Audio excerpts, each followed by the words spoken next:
guys, welcome to my next video. This video is going to be a Q&A video where I basically give you guys a bit of a chance to get to know me a little bit better. I actually put up on Twitter the other day a little bit of a kind of, okay guys, I'm going to do a Q&A. So I asked you if you had anything that you wanted to ask me, and a bunch of you got back in response and sent me a few questions. So I have just picked a few because there was quite a few to choose from.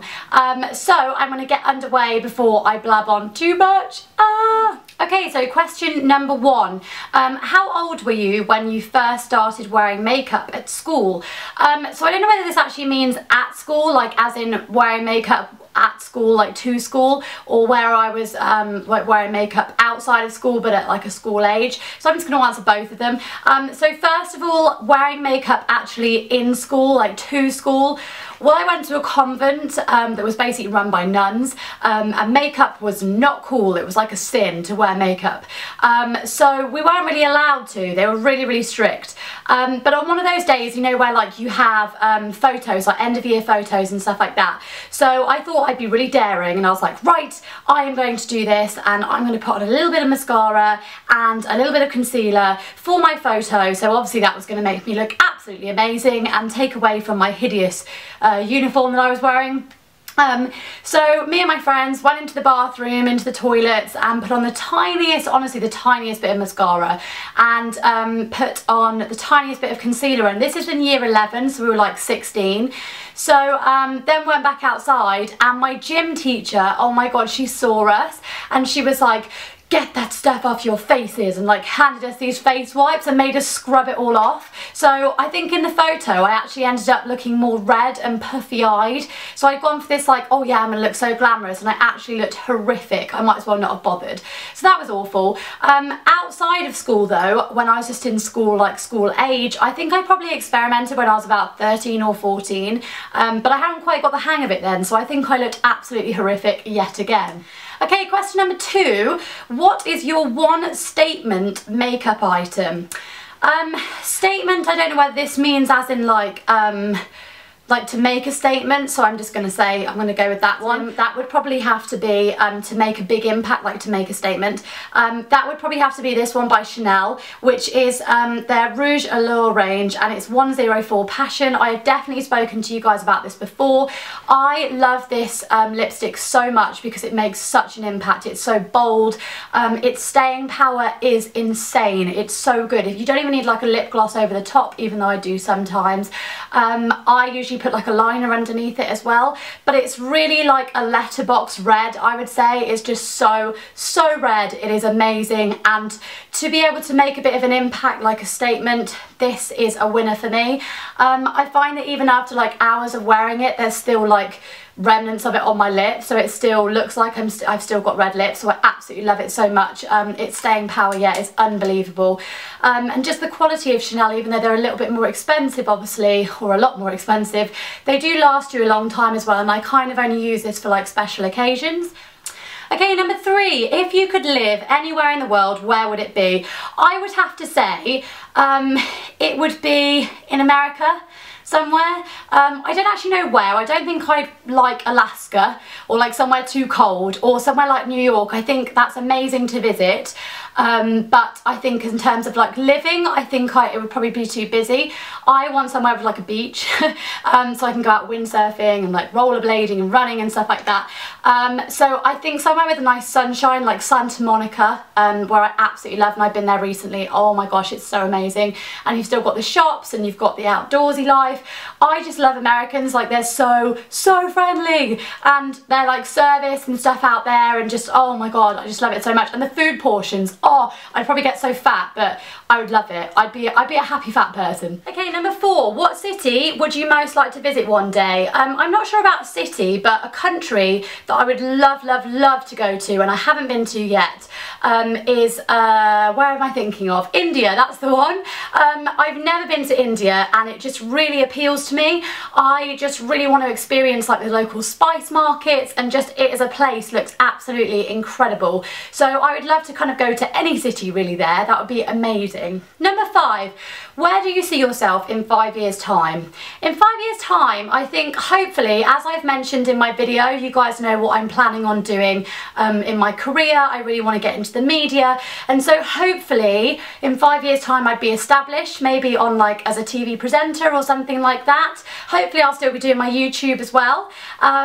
But I'm hoping maybe doing like, you know, entertainment or fashion, beauty, that sort of thing on TV. And then I think I'd probably still be living with my sister. We'd probably have like a dog or something, but I probably won't have moved out from her. And I just can't imagine, like, I'm not one of these people that would really want to settle down too young, like get married and have children. I'm really enjoying like being me and like creating a career for myself. So I think that's probably where I'll still be in 5 years time. Just maybe like me, but a little bit older. Okay, number 6, would I recommend going to university? For me, I feel like it was definitely a really good thing, but that was probably because I went in when the fees were a little bit lower to be able to go to uni. Now it's super expensive and it is a lot of debt to be able to have to take on. I think you have to think seriously about it, whether or not you're going to knuckle down, because it's not just, for me, it wasn't just about going out and partying and like, you know, drinking every night. I actually made really good friends with the library and spent a lot of my time in there, and actually kind of lost my life almost because I was studying so much. But then that's because I wanted a decent degree and I wanted a good result, and as I told you in one of my last videos, I did get a really good result, and I'm so proud of myself and so happy. But it did take a lot of doing, like it didn't just come really easily to me. I would say that probably for the media, it's probably a good choice. Well, I thought it was a good choice for me to go to university, but then equally experience is just as important. You don't have to have some fancy qualification nowadays. People not only want a qualification, they want you to have experience as well, and life experience especially. So I think actually there are other courses that you could do, like foundation courses or just hands-on experience like apprenticeships and stuff. There is so many options out there that actually you don't need to go to university. There are loads of different ways that you can get into good jobs now. And finally, number 7, my favourite underdog product even. I keep saying underdog project, and underdog project reminds me of, you know that this ain't nothing but a summer jam. That song, love that. If you guys haven't heard of that, you're probably like, it sounds nothing like what I'm singing. But I loved that so much. So every time I keep looking at it, I'm like, underdog project, that's who sang that song. Anyway, my favourite underdog product, that would have to be something that obviously you wouldn't think would be that decent, but actually really is. And for me, something that sticks out, I'm just going to have to reach forward, something that sticks out massively for me would have to be, and I was a little bit sceptical at first before I tried them, but now I am absolutely in love with them, and I have shown you guys them before, is the Rimmel Apocalips range. Oh my god, if you have not tried this, go to Boots or like a drugstore right now and go and buy one, because they are so good. This one itself is in Big Bang, so it's their really red kind of coloured one, obviously. I love this to pieces because it's almost like it's like a lip stainer. It just stays on for hours. And even when the glossiness has kind of gone, the colour is still there. So I absolutely love its staying power. The colour that it gives is absolutely insane. It's so intense. It's really amazing. The only thing that I would say, and I've said this before again, but sometimes it does look like you've had a massacre that's gone on in your mouth, and it's ridiculous. It kind of looks like you killed something, slash been shot in the face with a paintball gun, because it just goes everywhere. I don't know why, but it just leaks everywhere in your teeth. So make sure you do the old lipstick test, where basically you kind of like put your fingers in your mouth or like a bit of tissue or something, and you kind of drag them out so that excess colour comes off onto your fingers or onto a bit of tissue paper, because honestly this stuff will go everywhere if you let it. So just make sure you have precautions in place. It sounds like it's some dangerous explosive, but you will get funny looks otherwise. That's the only problem. But definitely this stuff is amazing, and I will continue to use it so long as I don't look like I've been like shot in the face. And that is it, you guys. That is my Q&A over. I've really enjoyed just kind of letting you guys get to know me a little bit more. If you've got any more questions, then please feel free to comment below and ask me anything else, because I'll be sure to do another one of these videos in the near future. I really like giving you guys an opportunity to get to know me a little bit better, so I really hope that this video has been useful and you've enjoyed it. Give it a massive thumbs up for me, and I will see you guys in a few days' time in my next one. Bye, guys!